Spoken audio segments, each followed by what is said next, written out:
నమస్తే CTV news కి స్వాగతం.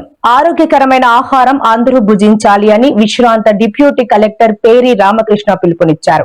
గురువారం ఉదయం అనకాపల్లి జిల్లా బుచ్చాయిపేట మండలంలోని కేపీ అగ్రహారంలో తాను చేస్తున్న ప్రకృతి ఆధారంగా పంటలు పండించడం చూసేందుకు వచ్చిన వారితో ఆయన మాట్లాడారు. 5 అంచెల విధానంలో భూగర్భ జలాలు పెంపొందించేందుకు కృషి చేస్తూ వ్యవసాయం చేస్తున్నామన్నారు.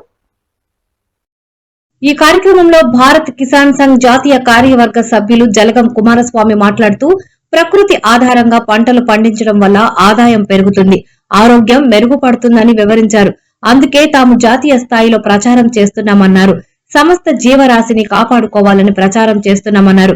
ఈ వేసవిలో సమస్త జీవరాశికి నీరు అందుబాటులో ఉండాలని కోరారు.